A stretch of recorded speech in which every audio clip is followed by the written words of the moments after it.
সব কাজ সকালে পুজো করা শুরু করাই ভালো, কিন্তু প্রতিদিন তো আমার সকালে পুজোটা করা হয় না। প্রতিদিন সকালে আমার রান্নাটা আগে থাকে, বাকি পরের পুজোটা করি। কিন্তু আজকে সকাল সকাল পুজোটা সেরে নিলাম, স্নান টান করে। দেখো বাইরে বৃষ্টি হচ্ছিলো বলে ঘরে জামা কাপড় ছড়িয়ে রেখেছি, আর পুজোটা খুব ভালোভাবেই হয়ে গেল। তারপর বাকি কাজগুলো তো করতেই লাগবে, ছেলের এক্সাম আছে, তাড়াতাড়ি করে নিয়েও যেতে হবে, ওই জন্য তাড়াতাড়ি করছি, অনেক কাজ বাকি আছে। আর তোমরা সবাই কে কেমন আছো? আশা করি সবাই ভালো আছো। ভগবানের কাছে প্রার্থনা করি সবাই যেন ভালো থাকো, সুস্থ থাকো, সাবধানে থাকো। আর আমার শরীরটা একদম ভালো নেই, খুব খারাপ, তবুও চলে যাচ্ছে, কোনো রকমভাবে চলে যাচ্ছে, দিনটা কেটে যাচ্ছে। তো ভগবানের কাছে প্রার্থনা করি সব কিছু যেন ঠিক হয়ে যায়।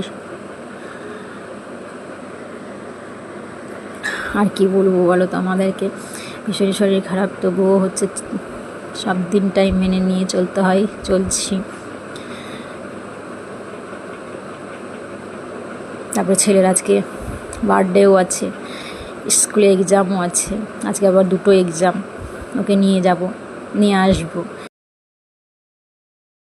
দেখো শরীরটা একদম ভালো নেই, তবু তাড়াহুড়ো করছে, ছেলের এক্সাম আছে, নিয়ে যাব, আবার ওর বার্থডে আছে আজকে, তাই বেডশিট একটু চেঞ্জ করে নিলাম। দেখো স্কুল যাওয়ার পথে কেক অর্ডার দিয়ে গেছিলাম, কিন্তু স্কুল ছুটি হওয়ার পথে কেকের দোকানে আবার চলে আসলাম কেক নেওয়ার জন্য। কত সুন্দর সুন্দর কেক রাখা আছে এখানে, দেখতে খুব সুন্দর সুন্দর লাগছে, খুব ভালো লাগছে কেকগুলো। আর দেখো দোকানটা কি সুন্দরভাবে সাজানো আছে।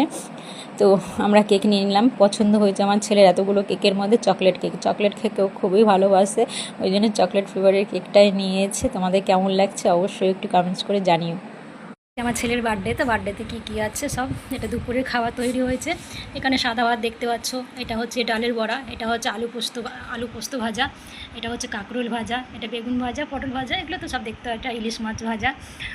আর এখানে আছে মুগ ডাল, এখানে আছে মাটন, এখানে হচ্ছে আমের চাটনি, আর এখানে হচ্ছে 5 রকমের মিষ্টি আর দই, 1 গ্লাস জল।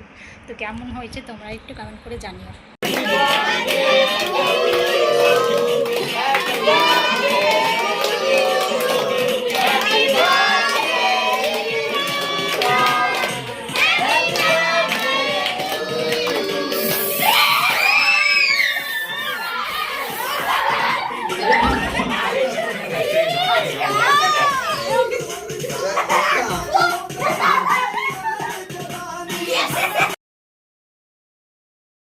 এখানে নান ভাজা হয়ে গেছে, নানটা কি সফট, দেখো কি সফট, দেখতেই পাচ্ছ কত সুন্দর নরম, তুলতুলে নরম, একদম নরম, দেখতে পাচ্ছ নান।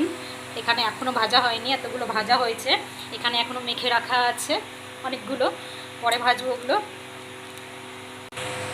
মশলা, এখানে চানা মশলা আছে, খুব টেস্টি।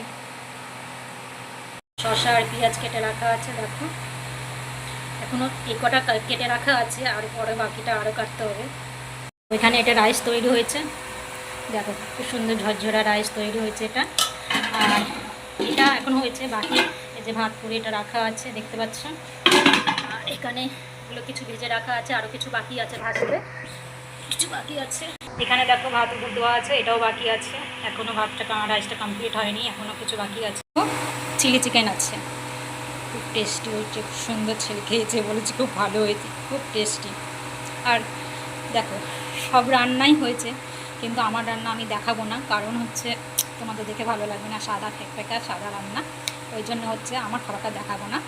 আর এগুলো সব কেমন হয়েছে তোমরা কিন্তু পুরো ভিডিওটা দেখবে। দেখো আমের চাটনি, এটা খাওয়ানোর জন্য সবে তুলেছি, এটাতে চলছে, বাকি সাইডগুলো তো আলাদা করে রাখা আছে, কারণ নাড়াচাড়া তো সবসময় ভালো লাগে না, ওই জন্য আলাদা আলাদা করে রাখতেই হয়। এখানে পাঁপড় ভেজে রাখা আছে, কিছুটা ভাজা হয়ে গেছে, আরও সাইড করা আছে, এখানে আরও কিছুটা ভাজা আছে, বাকি আরও ভাজতে আছে, এখনও কমপ্লিট হয়নি। চিকেনি রাখা আছে, এটা চলছে, বাকিগুলো আরও সাইডে রাখা আছে।